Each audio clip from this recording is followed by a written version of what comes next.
might have RA, but some of what you're dealing with may be more, look more like, I don't know, like lupus, okay? Or you might be dealing with scleroderma, but some of the stuff that you're dealing with looks more like RA.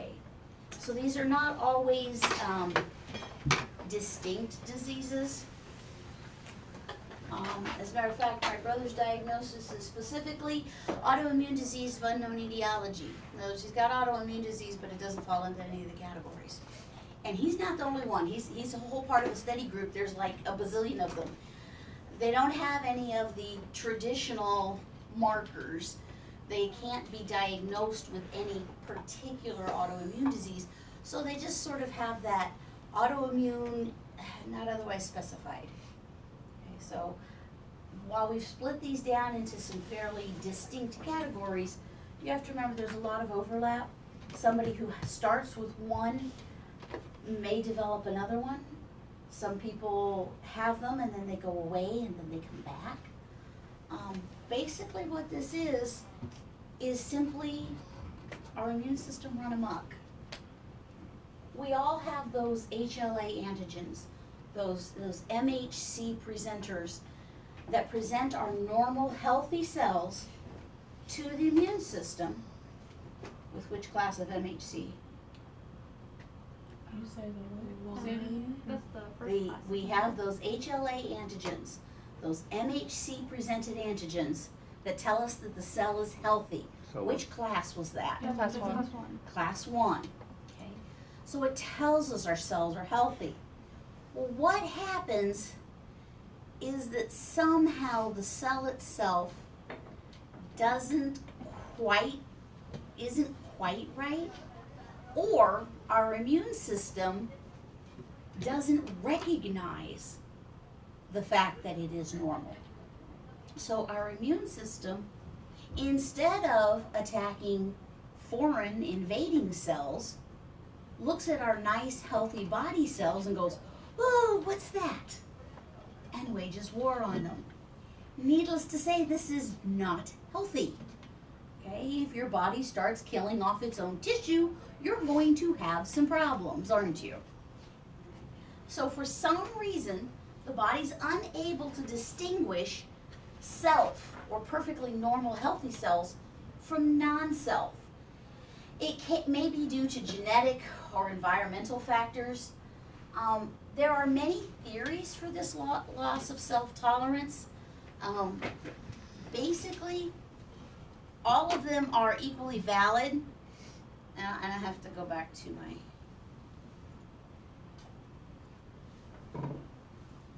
Now this is a couple years old. There's a couple of other theories that have popped up since.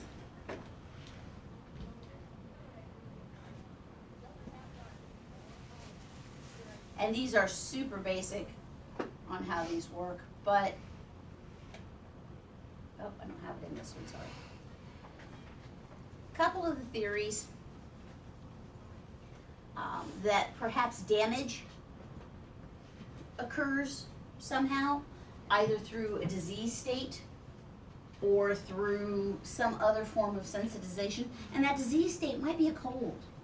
It doesn't have to necessarily be some big, hairy, destructive thing, but through some mechanism, an allergy could trigger it. There's really no telling what, but for some reason, your cells alter just slightly enough that the immune system sees them as foreign. One of the other theories is that somehow some of the antigens from inside the cell that the immune system doesn't normally see, that somehow the MHC pulls out the wrong antigen and presents it to the immune system. And the immune system sees that, does its whole big complex thing and starts attacking those cells. My personal theory is microscopic aliens have come and invaded our bodies, and that they are setting up camp on our cells, and that's why the immune system attacks. There's about as much evidence for my theory as there are for some of the others. There's a lot of evidence every which way. It may be some combination thereof.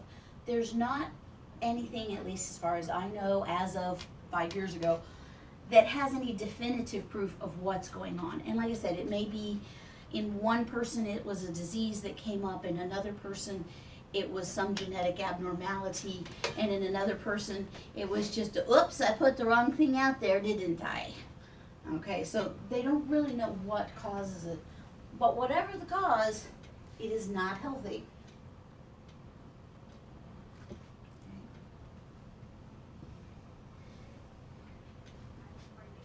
What happens is we split it into a couple of different categories. The first is systemic. The most common of those are lupus and RA.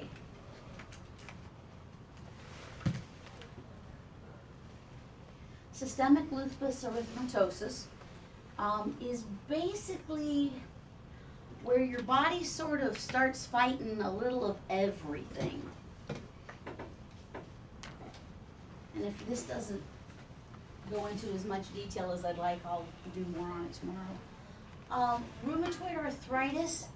Rheumatoid arthritis is fairly specific against joints, although it is against collagen throughout the body, and so it can affect a variety of organs.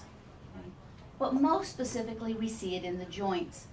And if anyone knows someone who has RA, their hands get very gnarled. I've seen people whose first joint on their finger was almost a 90-degree angle.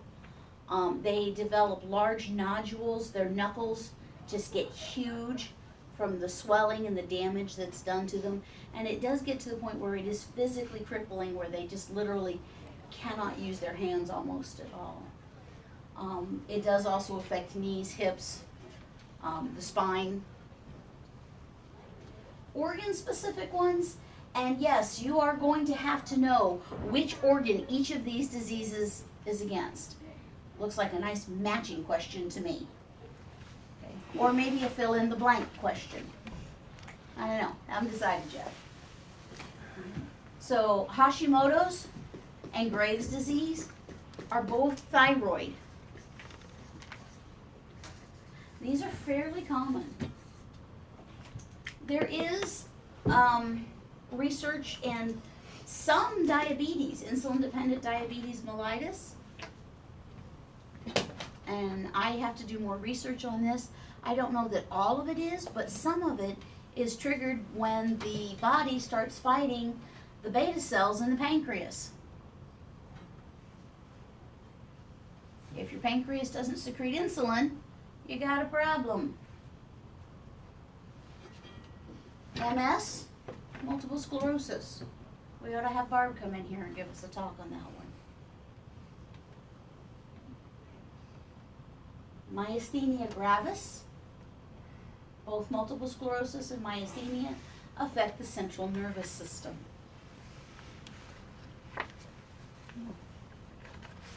Goodpasture syndrome, this is one we don't see quite as often. It's not quite as common, but it is one cause of kidney failure. And again, what happens here is the body's immune system starts to see the kidneys as a foreign organ.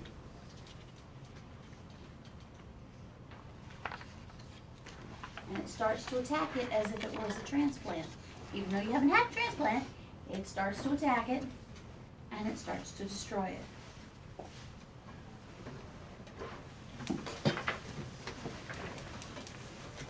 None of these things is pleasant. Are there any on here that we didn't just talk about? Scleroderma. Let's see.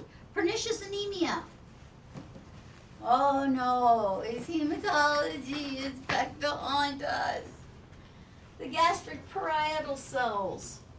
We attack the gastric parietal cells, which means we don't make what? And we don't absorb what? Anybody remember? Vitamin B. What? Was it vitamin B? Which one? There's about 6. 30 of them. Nope. Darn. Keep Well, guessing, guys. Just throw out throw- numbers here. Vitamin B12 or 6? B12. Vitamin B12. This was one of our megaloblastic anemias. Okay. And in pernicious anemia, what happens is that the body starts to attack. This is one of the genetic ones. Because if you remember, this is most common in people of Scandinavian origin or Northern Europeans. What happens is that their body starts to attack the parietal cells. So it doesn't secrete intrinsic factor, which means you can't absorb the B12. Come on, y'all, comes around. Type 1 we already talked about. MS and MG we talked about. Autoimmune hemolytic anemia. We can actually split it into 2 categories. What 2 categories can I split this into? Autoimmune and hemolytic anemia. Nope, they're both autoimmune. Nope. Chronic and acute? Nope. Okay. We talked about this the other day. Newborn and adult? Nope. If they're mediated by IgG or mediated by IgM, how am I going to tell the difference? The cold, cold. if it's cold or warm. Cold or warm. Okay. Must be I what?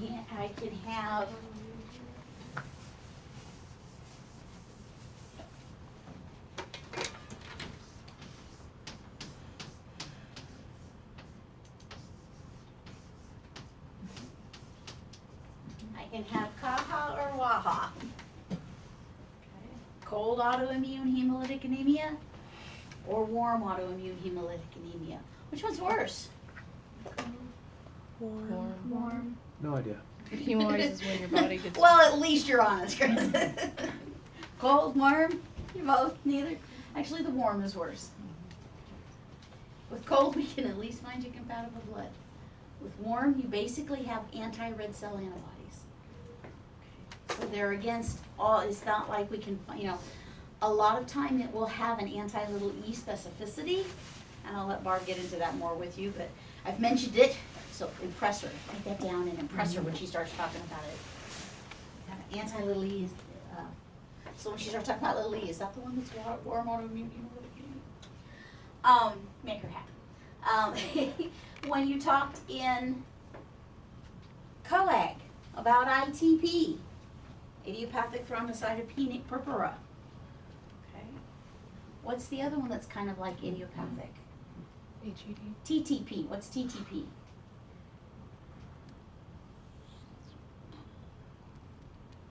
Come back with me. Come back with an answer tomorrow. I do know the answer. All right, scleroderma. Scleroderma is kind of a nasty one. It's where you start attacking your lining cells, including your dermal cells.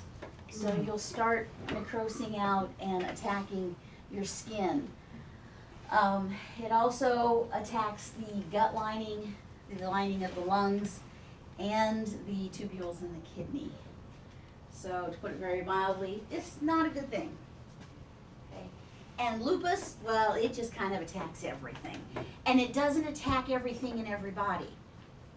So Lorian might have it and it only attacks her lungs.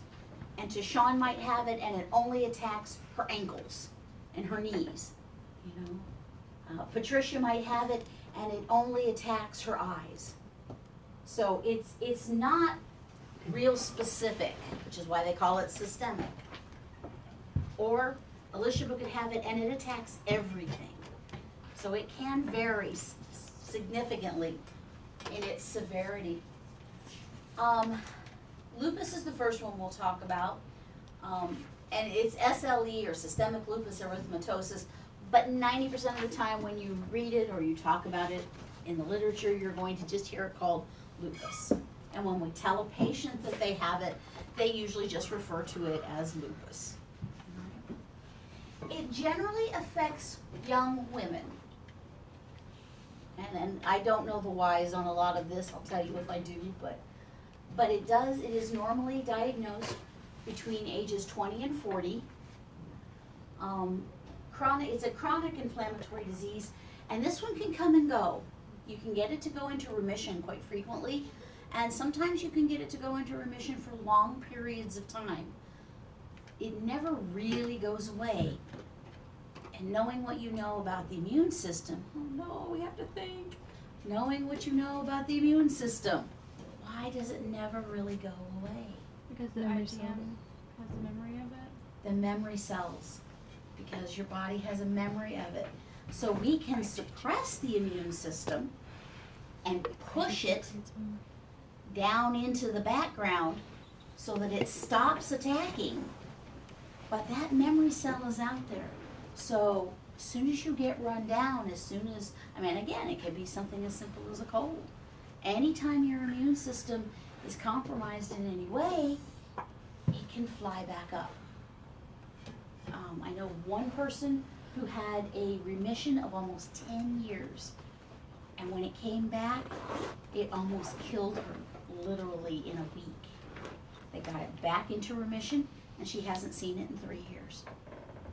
So and she said she had a friend at the clinic who she never got rid of it, but it was very mild. It more was, hers was mostly skin, and she says mostly it was just itchy and annoying more than anything else. The symptomatic thing that really is diagnostic of this without anything else, or which is very indicative of this, is a butterfly rash over the bridge of the nose and the cheeks. So it comes down here, comes out, goes up around the eyes, and comes down like this. So basically it's shaped like a butterfly, okay, with the nose as the body and then the wings out here. It's very distinctive. If there is renal involvement, you're going to see severe glomerular nephritis. And how am I going to diagnose glomerular nephritis? What am I going to see in my urinalysis? Protein. And I'm going to see casts in my urine microscopic. Correct. Okay. It can attack the heart muscle, and it can lead to cardiac problems. It can attack the brain. Depression is often a part of this disease, and whether that is always because it's attacking the brain tissue or just because anybody who has a chronic long-term disease frequently has depression problems, okay? But it can also trigger psychosis, okay? Like batshit crazy kind of thing, you know, seeing ghosts come in the walls, spiders crawling on the ceiling, absolutely sure someone's out to get them, hearing voices, having hallucinations.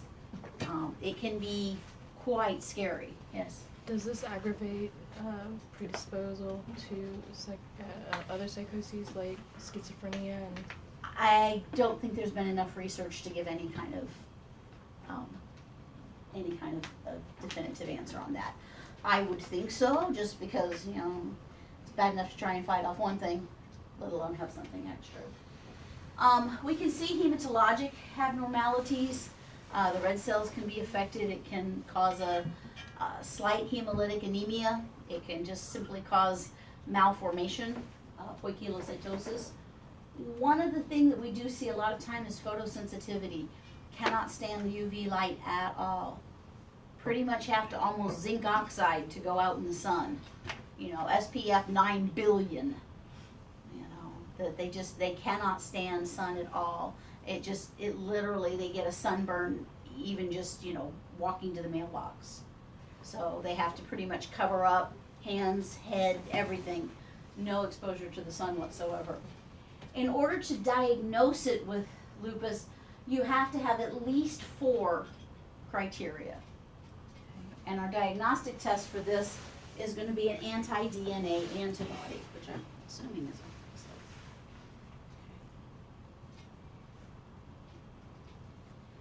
on this. This is from your book.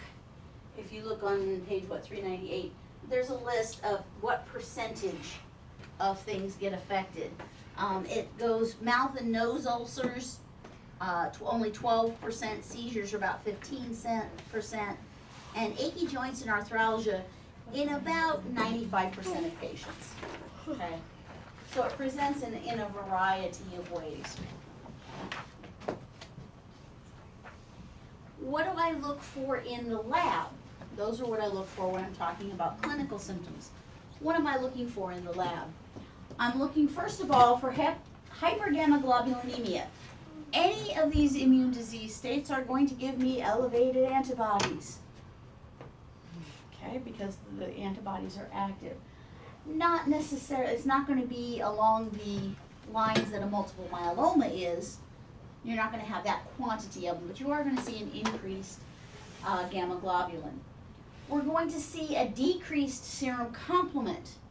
The reason being is that this is how the cytotoxic cells are attacking our tissues, is by binding complement to them and poking big holes in them. They don't survive that any better than the bacteria and the bad guys do. We're going to screen with an ANA, which is an anti-nuclear antibody test, using either IFA or EIA. Who remembers what either of those initials stand for? Immunofluorescence. Immunofluorescent assay, and what was the other one? Enzyme.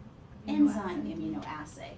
Okay. Then we're going to confirm it with an IFA fluorescent anti-nuclear antibody test.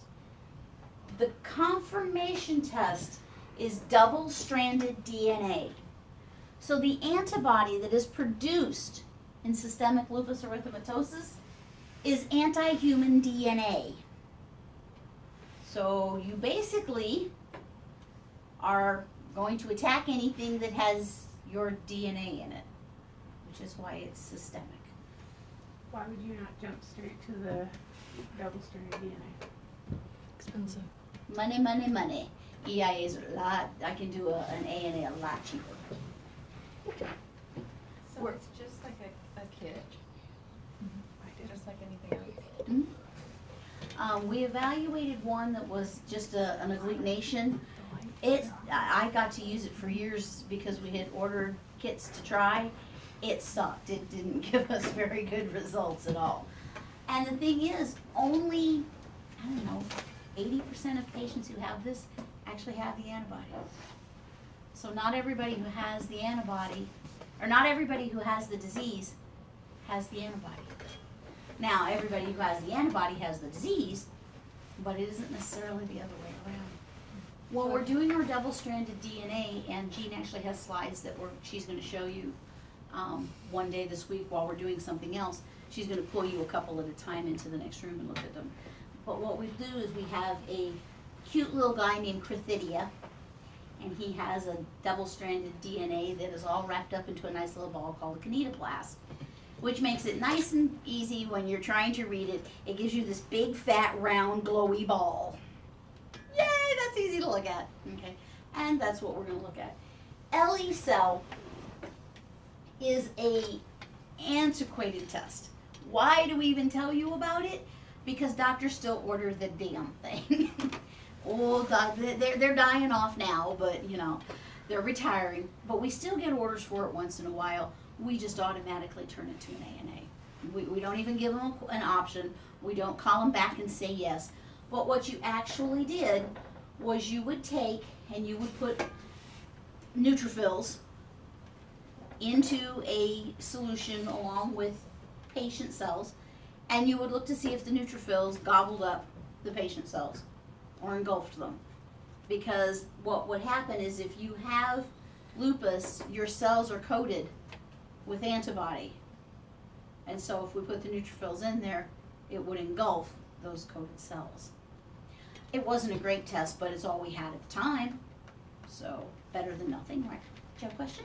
Yeah, is the ANA only like specific to lupus or all autoimmunes? It's all autoimmunes. Do you And- have those? Huh? Do you have any of those? Yeah, she's going to show you this week. Oh, I need to. Now, we don't do the test Oh. because we don't have it's expensive, but she has the slides to show everybody. And honestly, they're kind of cool. I was upset when we stopped doing them because they were kind of fun. I know it's horrible, but they show green glowy stuff. And each disease state kind of has its own pattern. So there's different patterns that you can see. Rheumatoid arthritis. Again, this is systemic. It does tend to be strictly arthritic though. Occasionally it'll go outside, but for the most part, it's going to be in women. Almost all of these autoimmune diseases are much more common in women, and I do not know the answer why. Sorry, I haven't looked that one up yet. But they do seem to be more prominent in women. It starts out generally with morning stiffness around the joints. You wake up, you're just a little stiff and achy. Okay, well, I can tell you as you get a little older, that's kind of normal. But this continues to go on. We're going to start seeing swelling and deformity. Most commonly, we see this in the hands, but it will also progress into the metacarpals. You'll see it in the toes, and that would be, to me, where it would be most painful. Because, I mean, you can imagine if the joint here is swollen, what it would be if your toe joint was swollen. Every step would be very ouchy. It can move into the metatarsals, it can move into the ankles, the knees. Like I said, the spine is another place it will sometimes wind up. You wind up with these subcutaneous nodules, these sort of just lumpy bumpies around the joint. Again, we have to see 4 of the 6 symptoms. These things are just not real super specific. So what they look at, that's why you have so many cases of unknown etiology. In other words, I may have 3 of the 6 symptoms of RA and 2 of the symptoms of lupus and 1 of the symptoms of Reiter's. So I don't really have any of them, but I got something. Okay, so there's no doubt that it's there. Again, lab diagnosis on this one, pretty much this one's going to be a rheumatoid factor test, or RF. And we're going to be looking, we see titers of this in the thousands to tens of thousands in some patients. So this can be pretty hefty. We can do it just like we did in here on a slide test. But what do we have to worry about if we're doing it on a slide test? Why do I have to dilute it if it's negative?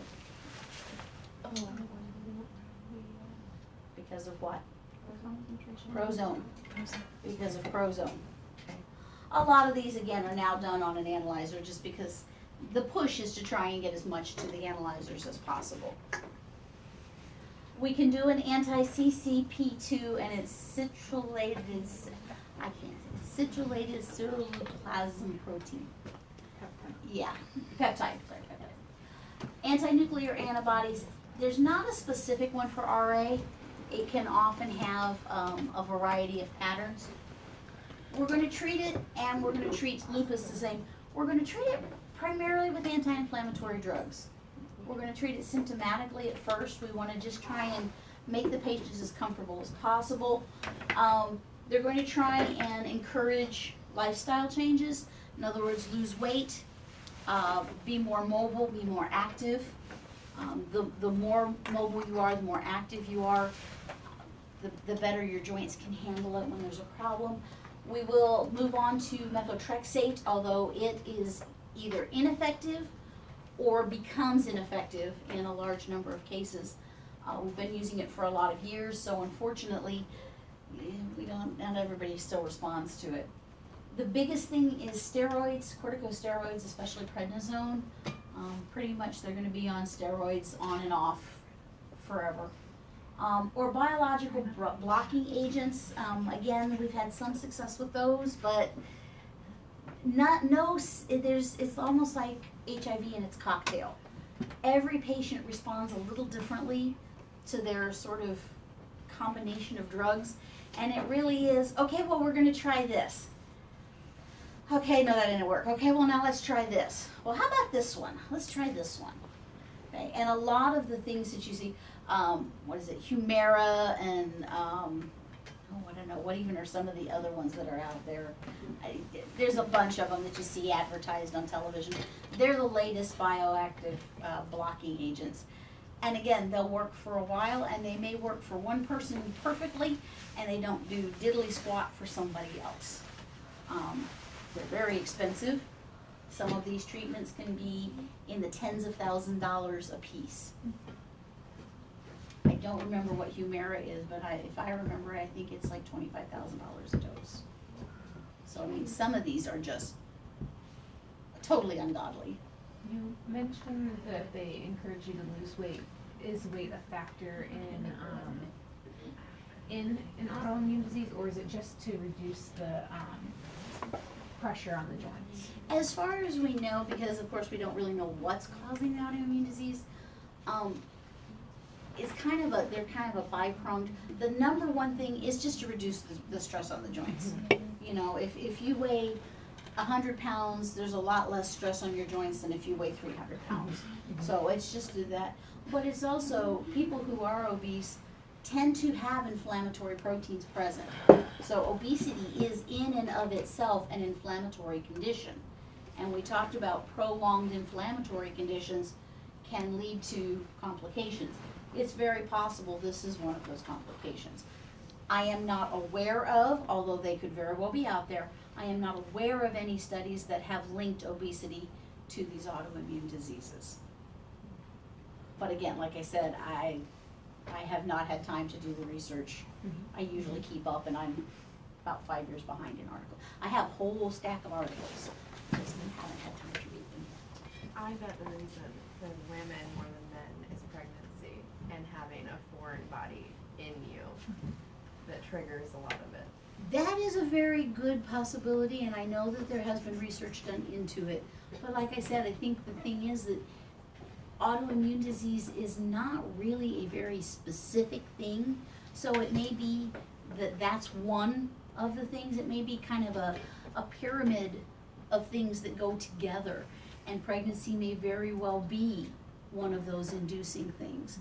It may be a lack of testosterone or an increase in estrogen that goes along with that. So it may be a combination of things, but I definitely would not put that out of the running, because you do have to do things to keep yourself from attacking the baby as a foreign object.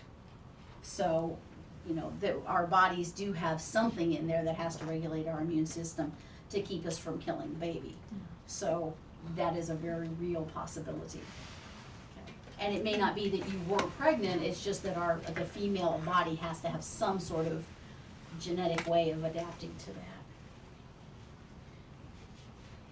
And unfortunately with this particular type of disease, there are still as many questions as there are answers, and for every answer we come up with, we have 10 people that don't fit that criteria. It just really is, it is a very difficult thing to treat. Now there's a lot better treatments now than there were even 10 years ago. You know, some of the stuff that's out there now, it used to be you just gave them high dose steroids and kind of crossed your fingers. Well, steroids themselves have some pretty nasty side effects. So they do have some other things. Rheumatoid arthritis used to be treated with gold salts. You actually went in and got an injection of gold. I bet that wasn't cheap. But they did used to treat it with gold salts. I don't know if they still do or not. But you know that was one treatment they had for a while. The RF test is going to use an IgG-coated latex particle to detect the presence of an IgM type antibody. What rheumatoid factor is anti-human IgG. It actually attacks the IgG receptors on cell membranes. Okay. We're going to do a quantitative test. If it's not greater than 1 to 80, we don't call it significant. Pretty much everyone has some type of rheumatoid factor. It's only when you get higher that it's a problem. It is not specific for just rheumatoid arthritis. We do see false positives with pregnancy and syphilis, of all the combinations that are out there. Both of these things. And of course with syphilis we would also see it with leprosy, because there's so much of that going around in the U.S. Or any of the other spirochete diseases, but syphilis is about the only one we have going around here. A negative test does not rule out rheumatoid arthritis. I believe the numbers were 15 to 30% of all patients with definitive rheumatoid arthritis. In other words, they've got the big nodules, you can see their hand deformity. It's specific to the joints. They have all of the classic symptoms. They still pop negative on our rheumatoid arthritis test. The anti-CCP2 is a much newer test. It's a good test.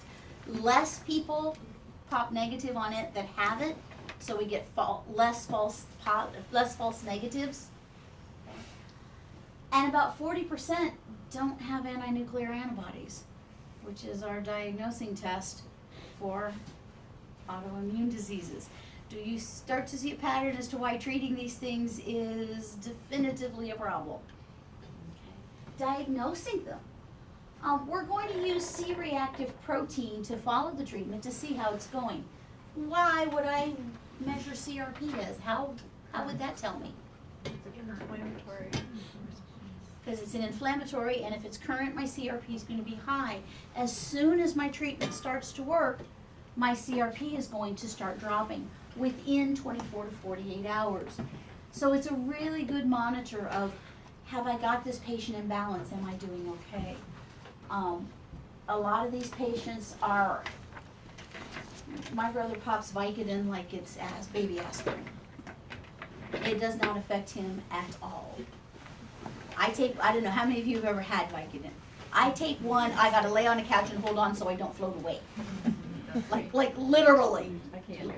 Yeah, I can't either. After I had my hysterectomy, they came in and says, "Oh, well, we've got some painkillers. I'll hurt, thank you. Bring me some Advil, some Tylenol, but don't give me them things. I don't like that. Why do people pay to feel like that? But if you've been on it long enough, you really do get a tolerance to it.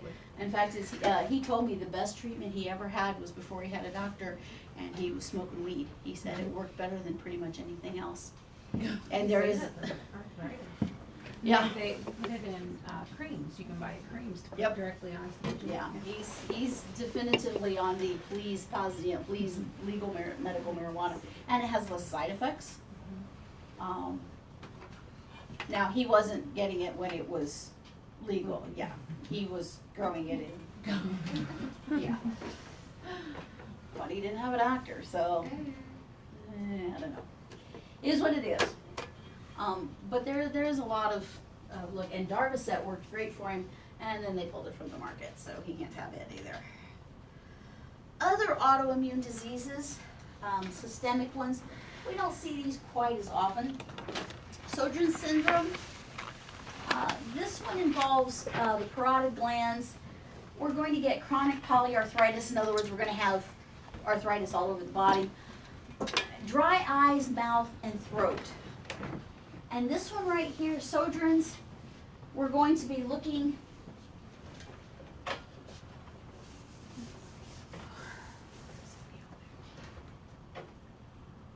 for anti-SSA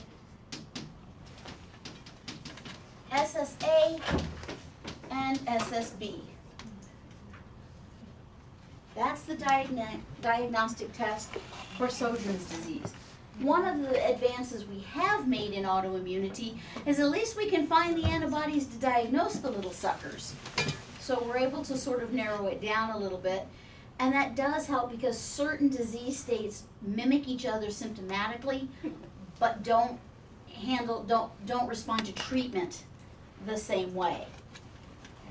So Sjogren's is going to be anti-SSA and SSB. Systemic sclerosis is a loss of tissue elasticity. And basically, if you think about anything in your body that bends, stretches, or moves, imagine everything just sort of stiffens up, including your vessel walls, including your nerves, including the myelin sheath on your muscles, including your joints. Okay, so all of that is going to start stiffening up, especially your blood vessels. So they aren't going to be as deformable. Okay, so the red cells pushing through can sometimes cause them to rupture or to occlude, to block, so that the blood flow doesn't get through. It can lead to necrotic tissue, especially around the capillary beds. Scleroderma.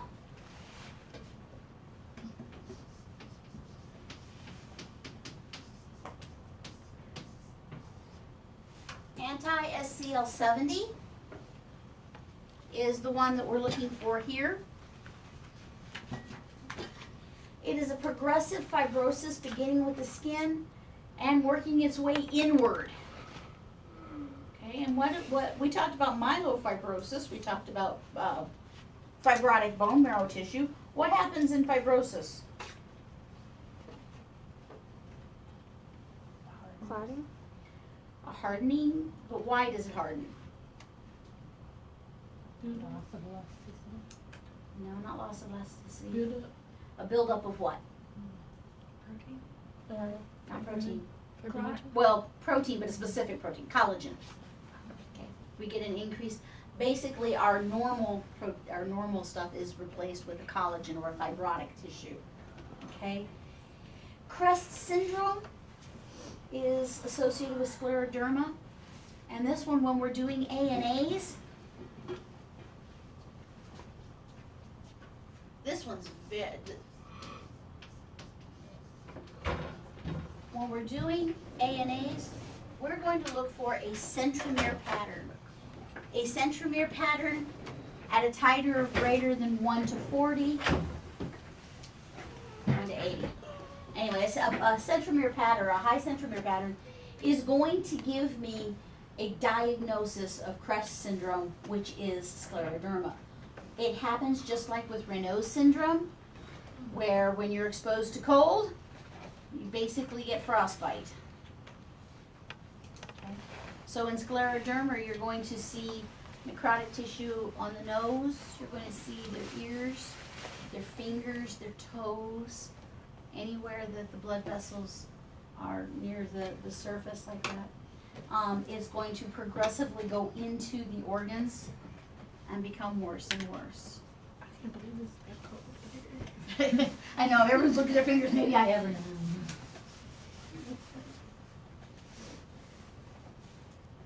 Get my niece in here, she'll turn blue. She has Raynaud's, and it is kind of cool because she turns blue, literally. She'll be sitting there and she just turns blue. It's like, Nene, yeah, we'll turn up the heat. I love it because my mom likes to be cool, I like to be warm. So I'm always cold, so when we know Coley's coming over, we have to turn up the heat. Okay. So my ANA, how does my ANA work? It works like any other sandwich method test. Okay. This is going to be a direct test for the antibody. We're going to have a slide that has nucleated human epithelial cells. So HEP2 cells are our antigen. Okay. Human epithelial cells are our antigen. We're going to put the patient's serum in there. If it has anti-nuclear antibodies, they're going to bind on the slide to the antigens on the cell surface. We're then going to wash away anything else that was in there, and we're going to add our anti-human conjugate that is fluorescent labeled. Okay. So we incubate, we wash away any extra antibody that's there. And believe me, if you don't, everything's just big, shiny green field, and you go, oops. Okay. Then we add this fluorescein labeled anti-human globulin, which will come down and bind onto anything that is bound to the slide. Yes? If you don't do the wash, are you still able to wash after you've added the It just washes everything away. everything? Well, it's a mess. Okay. You just get a mess.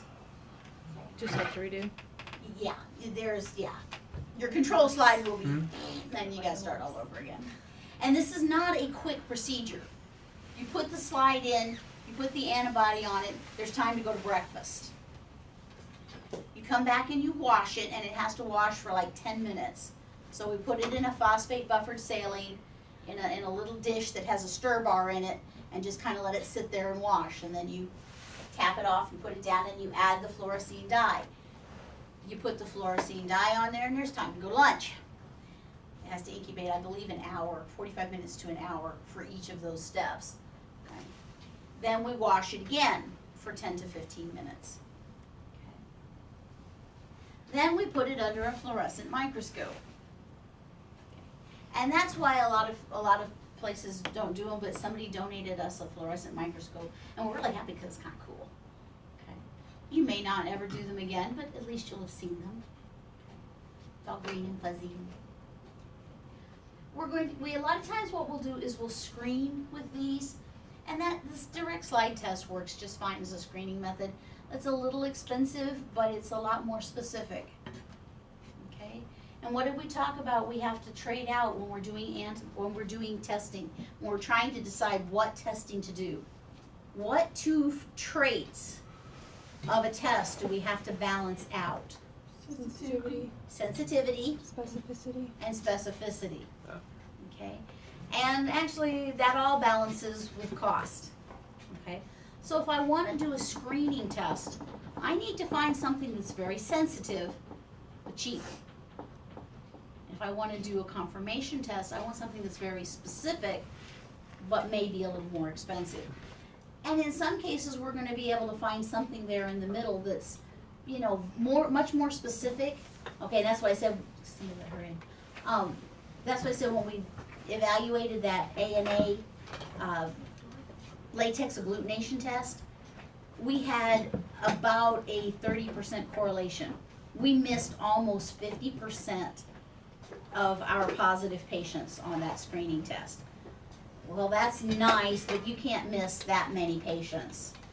Okay, so yeah, it was a lot cheaper, but when it was negative, then you had to go on to the next test anyway, and so it really wasn't saving a ton of money in our testing algorithm.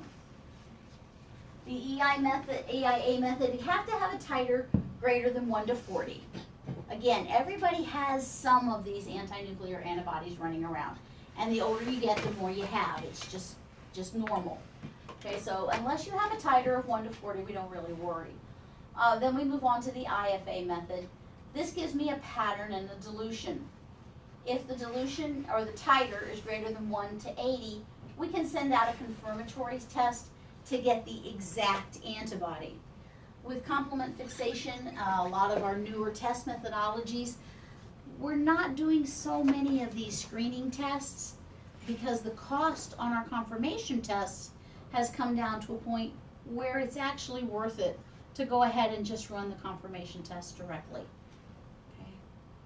Okay. If I remember right, an SSA, SSB, basically an ANA panel where we would do an RF factor, we would do an anti-double-stranded DNA, we would do Sodrins, which is SSA, SSB, scleroderma 70, and there's 2 other ones that I can't think of off the top of my head, but there's 7 tests in there, and honestly, those 7 very specific tests are about the same cost as a single ANA.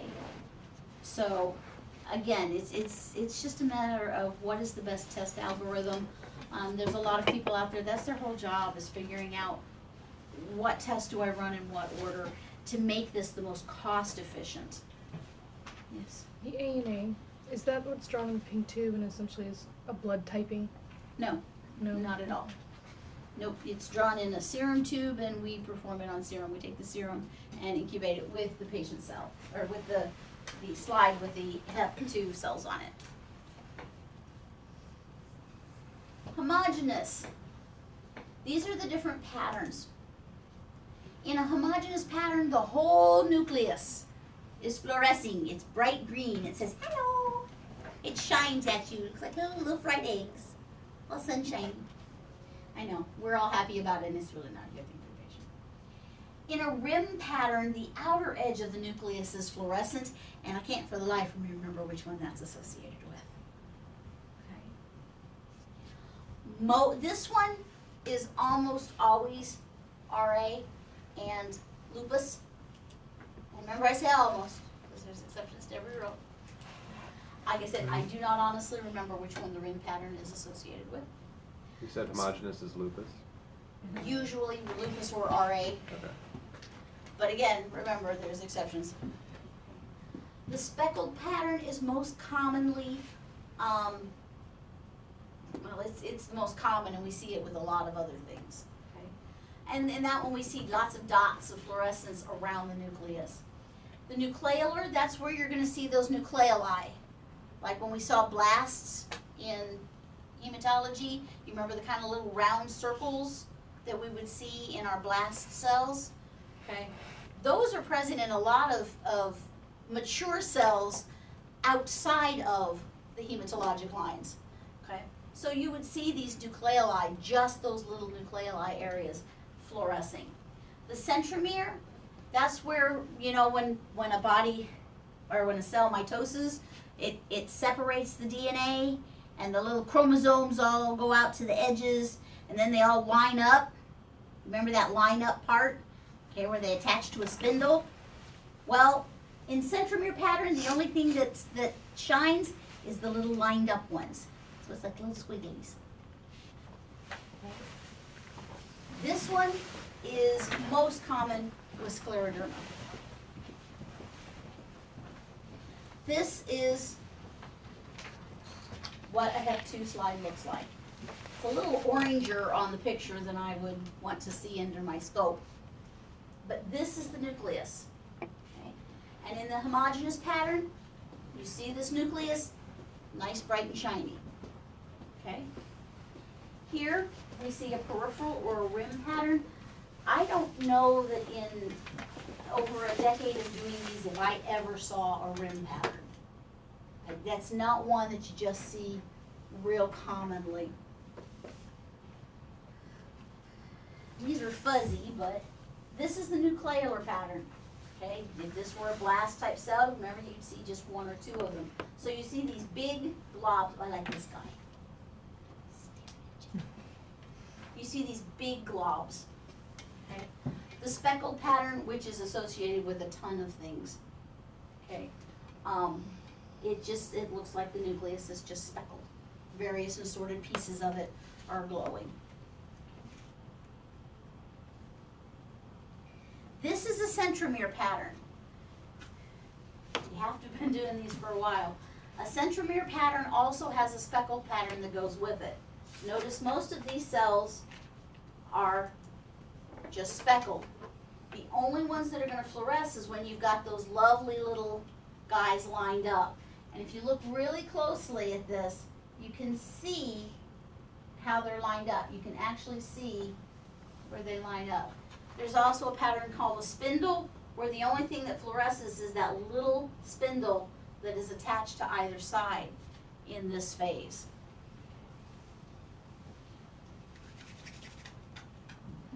Oh, histone. Well, that's nice. We can also do anti-cytoplasmic antibodies, and we don't really have those up here. But in that case, instead of seeing the nucleus fluoresce, we're going to see the cytoplasm fluoresce. Okay. And we can do a PANC, anti-nuclear cytoplasmic antibodies is a thing, ANCAs. Is this just neutrophils or? No, these are all patterns that we see on human epithelial cells. When we're doing the ANCA, we're looking for anti-nuclear cytoplasmic antibodies. So we're going to look at, or anti-neutrophilic cytoplasmic antibodies. So in that case, instead of putting Hep2 on our slide, we're going to put neutrophils on our slide. Yes? So none of these are considered normal. No. What is considered normal? Well, you may see a slight amount of these, but they're pretty much, it's going to be a titer of less than 1 to 40. Right. So when we're doing our ANAs, we start with a titer of 1 to 40. So what would be our next one? 180. If it comes up positive, we then titer them out. So after 1 to 40 comes what? 80. 1 to 80, then what? 160. 160, 320, 640, 1280, 25, 60, etc., etc. Okay? So we start with a 1 to 40. Now you know why we talk about serial dilutions, because we actually do them. And you have to be able to understand that it's not always starting with a 1 to 2. We actually are starting with a 1 to 40 in this particular case. Why? Because anything less than 1 to 40 is not clinically significant. So why test it? Okay. So our homogeneous is is not exclusively, but almost always we're going to see that as our DNA. And what we're going to do if we have a homogeneous pattern, we're going to send it for an anti-double-stranded DNA. And again, there's various methods that can be used for it now. The one that we're gonna look at here is we're gonna use the Crithidia, which is a little parasite. He's kind of cute. The rim or peripheral is gonna be an antihistone. Again, we can do an that's the other one that's involved, that's in our panel, is an antihistone. Okay, so I can do directly some of these antibodies now instead of screening with the ANA. This stuff changes fast, guys, really fast. 5-10 years ago, the ANA was like the way it went. Now, I see doctors who are equally ordering the ANA or a full panel. So I'm seeing both ways going with this. So things change quick. You gotta keep up. Okay. Remember the dog? You don't wanna be working with a dog.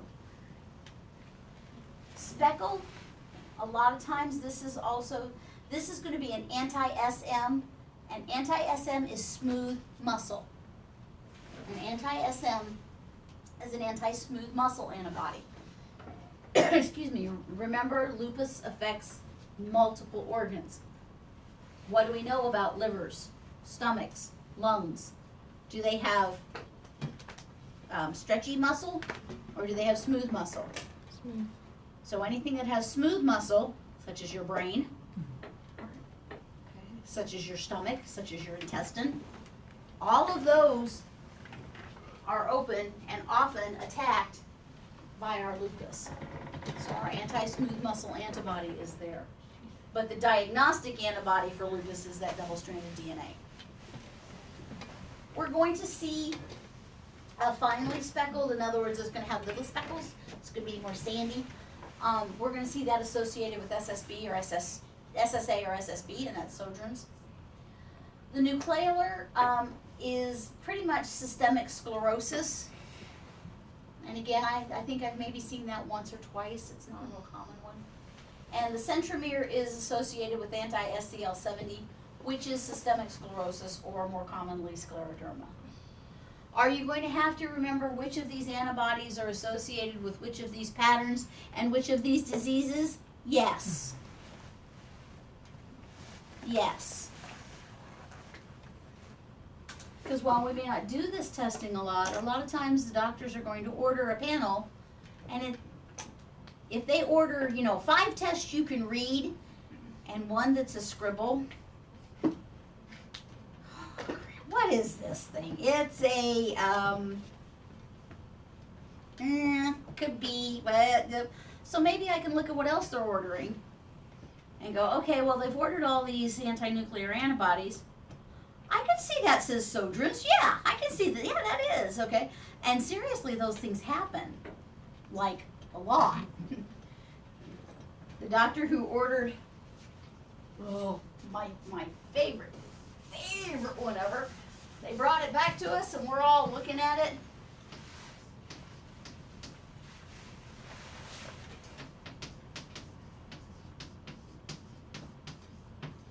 Only it was more like, okay? Yeah, that's what they look like. That's erythropoietin. Yeah. And we figured it out because he was ordering a B12 folate retic. We looked at all the other stuff he was ordering and we said, oh, seriously, he can't spell? And seriously, that's what it was the erythropoietin. And So he did that to hide his spelling. no, he just couldn't Terrible. spell worth crap. No. We told him, next time, just spell it E-P-O. We'll get that one. And I mean, I'm unfortunately. just trying to figure out where the E came from. Yeah, I know. And this, like I said, this stuff really does happen. This is day to day. The phlebs or the people who are doing the ordering, they'll bring it down to, I have a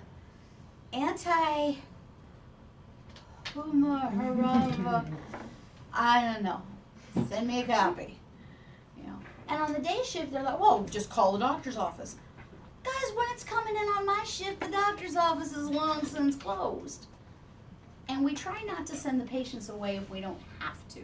Now, once in a while, we just really can't figure it out. The latest one, they order an anti-GI distress, a GI distress panel. Yeah, just so you know, Quest, LabCorp, and ARUP all have codes for that one. Yeah, it's a new one. It's basically celiac. Oh, It's a celiac disease and food allergies.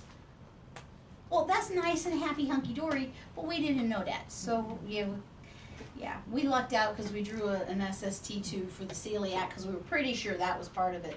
But it could just as easily have been a diarrhea panel where we wanted poop for O&P, fecal leukocyte, and a culture, and C. diff. You know, so sometimes, well, do we draw or do we have them poop in a cup? I'd much rather try that blood thing. And that actually was what it was. The patient knew it was a blood test. And so we just had them draw SST, non-SST, and lavender. Because we figured pretty much that should get everything. And they already had a CMP, so we had our heparin. But yeah, then we had to put it on hold till the next day. Well, we've since had 5 or 6 of those. So yeah, it's the test du jour. There was an article. Now everybody's getting one. And 6 months from now, after we finally have a test code for it and everything's in place, nobody will ever order one again. We already talked about this. We can order our SSA, SB, SCL70, and and double-stranded DNA. Our histone is actually, if they're ordering a single-stranded DNA, what we order instead is a histone. And then the anti-smooth muscle. See, I told you there was 2 more in that panel, and I couldn't remember what they were. That's what they are, histone and smooth muscle. And there are other ones out there, and between now and the time you guys get to the lab, in a week or 2, they may have new ones. So you've really got to try and keep up. Make sure you can use the lab catalog. I will tell you right now, that is your friend, and we have some people who won't use it at all. And there's a lot of nursing staff who will call down because they don't have time to look it up. Neither do I. So, So you said the lab what? the lab catalog. What it Eh. tell you, like what color tubes and stuff like that? It tells you Tests, everything. stable, If you want to see a color good tubes. lab catalog,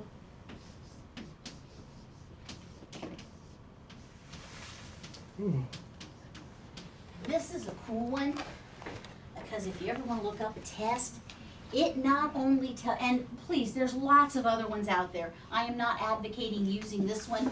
I just know you can access this one without a client number. And a lot of them you have to have a client number to get into. You don't have to have a client number for this one. And it has all this wonderful information in there. It tells you what the test is for. It tells you how long it'll take to get it back, all the drawing information and that kind of stuff. But there's also these little buttons at the bottom that say, what does it tell me? And it's actually meant for doctors. And you click on it and it will tell you exactly when should you order that test. So it's really kind of cool. So if you're working and you see a test and you don't know what it's for, you're like, ooh, that's cool.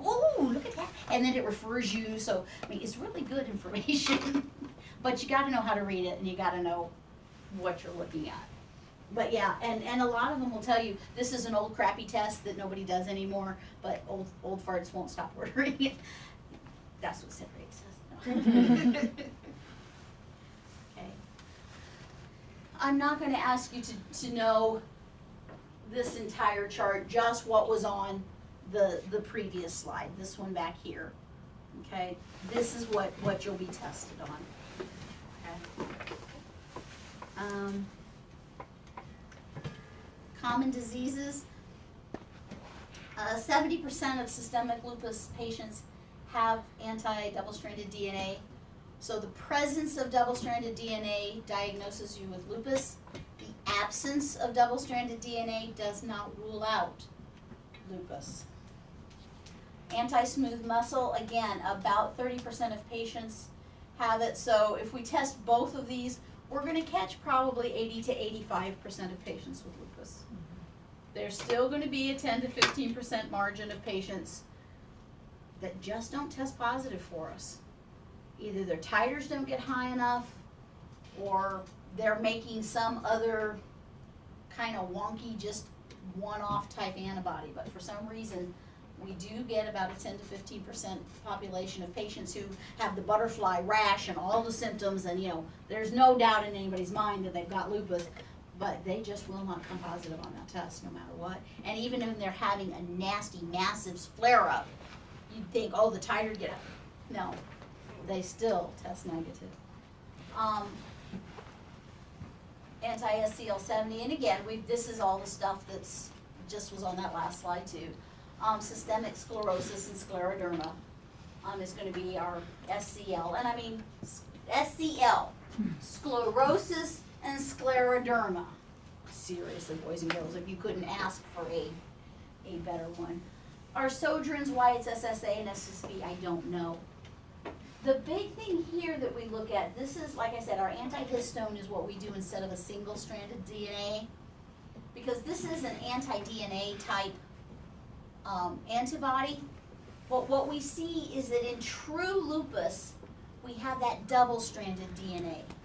In a drug-induced lupus, which is out there, certain antibiotics, I don't even know what all drugs do it. I do know certain antibiotics will do it.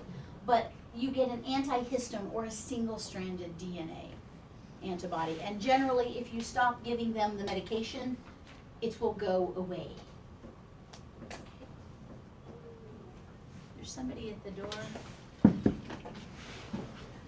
Oh, no, I think they're just standing in the hall. Okay. I was like, there's nobody in here. A double-stranded DNA, this is the one I told you we do the Crithidia. Fluorescent immunoassay, we do it just like we do the ANAs. Matter of fact, we throw the DNA slide in with our ANA slides, absolutely the same. Most of the time, we're going to do it when the ANA is positive with either a peripheral or a homogeneous pattern. Okay. If the double-stranded DNA is positive, it confirms the diagnosis of lupus, and the double-stranded DNA is located in the kinetoplast of the Crithidia. Isn't he cute? Like a little tail. They don't move. They're glued onto the slide. We squished them out. But what we're looking for, these guys have a nice big fat, it's called kinetoplast, okay? And it has to fluoresce, and if it doesn't fluoresce, it is a negative. You're gonna have a nucleus in these guys. The nucleus is here. Nucleus is here. It's gonna fluoresce a little bit too, but you're looking for the big old honking ball. It tends to be more towards the tail end, but not always.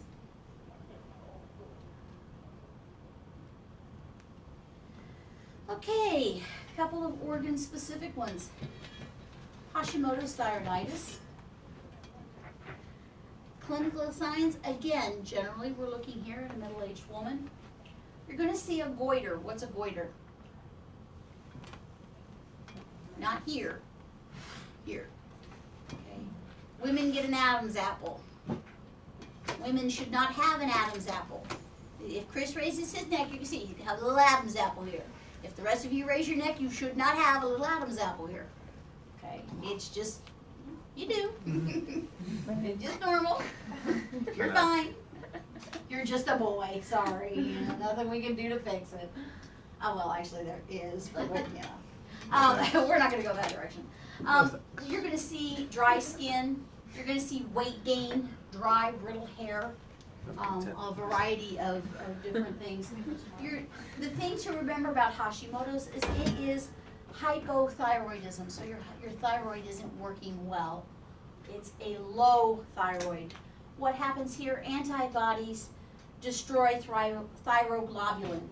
So you know what test we do for this? We do a TSH to start, that's our screen to see if our thyroid is actually involved. But we're also going to do an anti-thyroglobulin antibody. I can send that one out directly to diagnose this right up. Anti-what? Anti-thyroglobulin antibody, because anti-thyroglobulin antibody, that's what it's affecting. That your body is attacking your thyroid hormones before they can go do what they're supposed to do. Okay. How do we treat it? Actually with like one of these cheapest drugs on the market, and that's Synthroid. And this is very common. So hypothyroidism, you have an increased TSH, so it's opposite, right? And then your T3s and T4s are opposite again Right, from the TSH. right. So increased TSH. And you now know everything I know about thyroid hormones. You do a TSH and then it reflexes to free T4. That's all I know. Yeah, one of these days I'll go back and study chemistry again. Graves' disease, okay. This one is hyperthyroid. Like I said, I actually know somebody who has each one of these. It generally affects women between 30 and 40. You get a goiter that is not rubbery. It's hard. Don't ask me. I don't know. I've never gone around and pushed on people's apples. Okay. You're going to see a hyperthyroidism. You're going to see a weight loss, nervousness, sweating, rapid heartbeat, breathlessness, fatigue. Basically, they're going to be in flight mode all the time. They tend to just like, like supercharged. Okay. It's not good for you to be supercharged all the time. You wear out. Okay. What we're looking for here is an anti-TSH receptor antibody. Okay, and what happens, our TSH receptor is somewhere else. It's the pituitary, is that right? Am I right in thinking that's where it was? What? TSH, which gland? It affects the pituitary, right? It comes from the pituitary. You guys just did endocrine stuff. I ain't done it in 20 years. The pituitary Not the excretes it and it thalamus. affects the thyroid. Yes. Is it hypothalamus? I don't think it is. All right. It's one of those three. Tomorrow, Thalamus. y'all gotta tell me. We had that on the test, didn't We do. Yeah, so Where is it's the like anti, a where does the TSH, what does it stimulate? What does it work on? Okay? But what we have is here, instead of attacking the thyroglobulins or the thyroid hormones themselves, what it attacks is the receptor for that TSH. So your body produces the TSH, but it doesn't do its job. So it's sort of like our polycythemia, where you secrete the TSH and it goes to its target and doesn't do its job. So the target says, hey, we don't have enough. So you secrete more TSH, but because those receptors aren't available because your body is attacking them, you just keep secreting TSH without getting any T3, T4 produced. Okay? It is the hypothalamus. It is the hypothalamus. Thank you. I thought it was the pituitary. It's pituitary. It's the pituitary. It's the hypothalamus. It's the pituitary. I just looked it up on the internet. What was the question again? It was which TSH. Where does TSH go to do its job? It says TSH is a pituitary hormone that stimulates thyroid gland produced thyroxine. Okay, so it's the TSH comes from the pituitary. Yeah. And then it Stimulates affects the thyroid. The thyroid. Okay, that makes sense. So the thyroid stimulating hormone receptor on the thyroid Won't is be there. bound up by autoantibody so that the TSH from the pituitary can't bind to it and you don't make T3, T4. See, between us, we'll get it figured. It's too electronic. Treatment, we're going to use anti-thyroid drugs to suppress the release of the thyroid hormones. You can remove part of the thyroid, or a lot of times in this one they actually do, they're going to give them radioactive iodine. So basically they're going to wipe out your thyroid and then give you Synthroid. Synthroid's a fairly low side effect, very cheap drug, so rather than trying to fix the thyroid, sometimes they just pretty much wipe it out.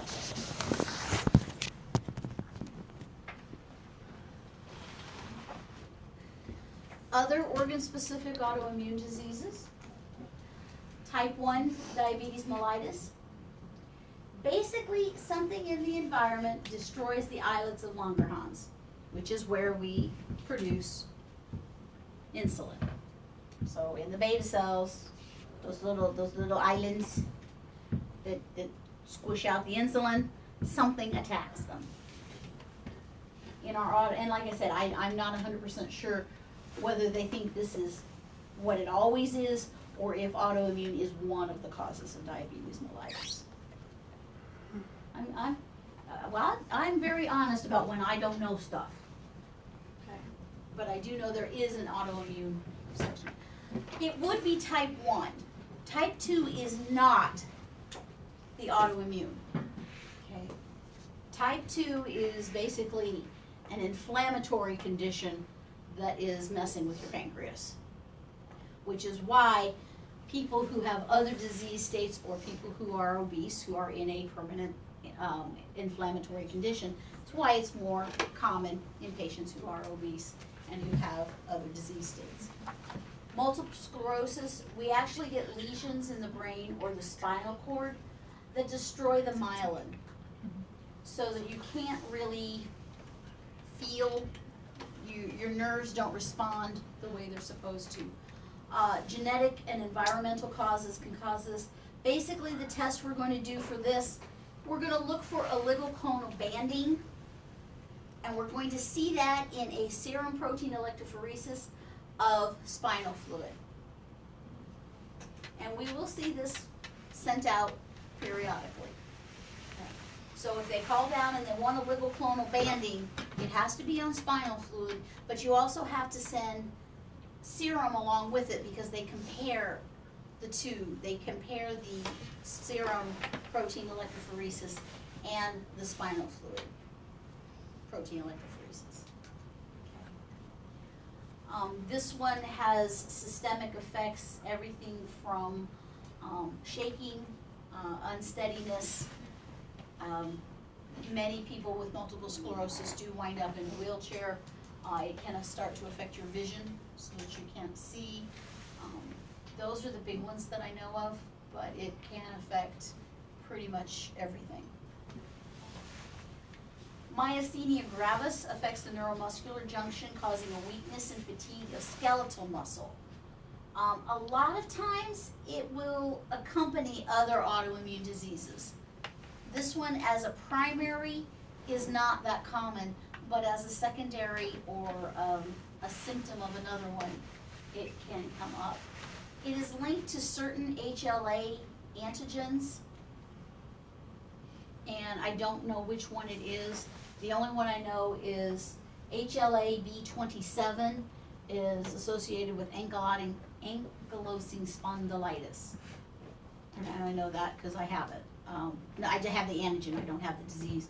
But when we were in school, we all had to test them. And they're like, oh, you got that one. Okay, well, if I ever get sick, I'll remember that, okay? They tested my brother, I thought, ooh, I got it. I figured out what he has. No, he didn't have that one. He's just weird. But the biggest thing that you see with myasthenia gravis is they lose the ability to swallow. So they frequently lose the ability to swallow, and that will also progress to where they lose the ability to form words, they'll slur their speech. I noticed with our patients that they have a very bright red lower eyelid, and it starts to pull away from the eye. I don't know if you know anything about that. No, I don't. That's just something I've noticed with So that you myasthenia. have some myasthenia gravis patients Mhm. that you deal with? Mhm. Okay. I don't know, that very well could be. Like I said, there's so much research coming out on these things so fast that it's kind of hard to keep up. There's so much research coming out on everything right now that unfortunately, some of it's crap science. That there's more push to publish amazing, new, and insightful research than well thought out and actually well documented research. So even some of the good scientific journals out there, you're gonna have to really do your research to make sure those articles are valid, because there's a push, volume. They wanna be able to get the headlines in the media so they can get their funding. So the headlines in the media aren't, oh, we've totally proven, absolutely, positively, we've managed to do, no, they want what's new, what's fresh. So sometimes this stuff is slipping through a little faster than it should without good peer review, and good secondary function. Goodpasture syndrome, autoantibodies attack the glomerulus. It's very rare, and this is one of the few that is a boy problem. This is definitively seen more in young males than in older females. So that's why that one's kind of a little different. This is an oligoclonal banding in a patient with MS. Okay. Looks like any other protein electrophoresis. A lot of information, and that just barely scratches the surface, but those are the big ones. Is this the last, hypersensitivity, is that the last study guide for the next test Wednesday? The next test Wednesday is only over serology testing. It is over EIA, it's over the stuff we went over Friday. All of this new stuff, autoimmunity, Okay. bacterial antigens, all of that is gonna be on that last test. And or a take-home quiz. There is going to be a test that last Monday, and it's going to be an in-class paper pencil test. But if, we may evaluate and we may do a take-home or some such thing, a quiz type thing for Wednesday. Just, I don't want any new information on the final, I don't want something that you haven't been tested over on the final, but expecting you to study something extensively 2 days, or the day before the final is asking a bit much, so it probably will be a take-home, if we even have it at all. Yes. Did you ever find out if you're taking the final on Thursday or Friday? The what? The final, is it going to be Thursday or Friday? I don't know, I'll find out. Okay. I think it's Thursday. Boy, I have it memorized. There's a lot of information and we're covering it fairly quickly, so we've got a couple of really big tests. I know that one thing I have to do for next year is not have a test so soon, because I wound up splitting 2 pieces of information, and that all should have been one test. But I wanna try and keep it together. So it's gonna be 3 or 4 really honking tests. Okay, so Wednesday's test is only over testing methodologies, but it's also over everything we've done in lab, up to and including what we're going to do today. Okay, so everything we've done in lab is fair game. That means I can ask you any questions on any of the lab tests we perform. You should be able to tell me how to do them. I think we're gonna get to RPRs before the test, I hope so. I'm planning on it tomorrow. But then for the rest of this week and all of next week, we're gonna go back and redo some of what we've already done. We're gonna talk about organizing. I want us to do I wanna pull out the pro time again. You're gonna do some more urines, some differentials. So there's gonna be some review testing that's coming on here. So don't plan on going home early every day, cause it ain't gonna happen. We will be out of here by 1:45. But I'm letting you out 5 minutes early every day, but that's all I'm guaranteeing. If we get done, you can leave, but there is some stuff that we're going to add on. We do want to see you pulling it all together. That's one of the complaints some of our clinical sites have had, which is why when we've been going over this, I've been pulling back the hematology, dragging out coag, hooking it up to chemistry, even hitting, like urinalysis, which you should be able to answer those questions right now, right? Sure. It all hooks together, and you need to know how it all hooks together. So if nothing else, I have found a nice case study website that I'm looking through to see if I can find a couple case studies that have a little of everything, that have chemistries, immunologies, just some patient cases where it's not going to be, okay, it's a hematology disease. The first thing you're gonna have to figure out is which of these results are abnormal. Which piece are we looking at? Why? Because that's what you're gonna be doing. Easy you say, well, doctors do the diagnosing, I don't need to know that, well, then you go be a button pusher and you will be the first one out the door. So, I mean, that's, if we wanna be valid as a profession, we have to be more than button pushers. And there's plenty of button pushers out there. I don't need them coming from here, Are you gonna provide the normal range? of course, always. Always. Just because it varies so much from place to place, so, and that's, you know. Okay, if I told you the patient's potassium was 12, what would you say?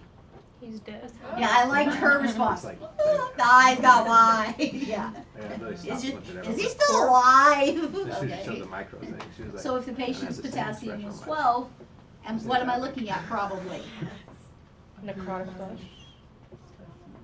Bad specimen. Poopy draw. I'm looking at hemolysis, most likely. Okay. If I told you his hemoglobin was 1.4, you're gonna go, is he still breathing? That is the lowest hemoglobin I've ever seen somebody walking and talking with. 1.4. Yes, she walked in with a 1.4. Walked in with a 1.4. She was tired. So they said,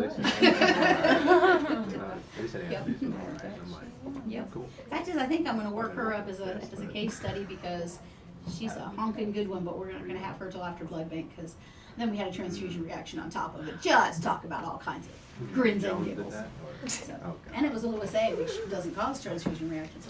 The stove lady was Lots pretty of fun. cool. I kinda But yeah, sat I there wanna and do like some a case studies, department. work together, do some stuff to see. I wouldn't ask you to know whether a 4.2 was normal or not on potassium, but if I put a 12 or a 14, or if I put a 1, you know, something like that, you shouldn't have, you know, yeah. But no, I will provide normal ranges just because. Well, Like our Chem A between panel or all whatever? of the areas, there's so many normals to. Right. And that's why when we first started in hematology, I told you I have how many sets of just hematology normals in my head. So, no, am I gonna ask you, is 4.4 a normal white count or a low white count? But you should know that 0.4, you should know that one's too low, and you should know that 100 and something, you should be able to pick those out without a whole lot of, I remember the gliding back there. so, that kind of thing. But yeah, so I'm going to try and put some together. I don't know how many I'll get done, even if I just get 3 or 4. So that may be something that we use One is lecture by time David. for, That is- kind of try and tie it together, put it together. We'll probably go back over all the immunology stuff again. There were still some questions that y'all missed, and you shouldn't have.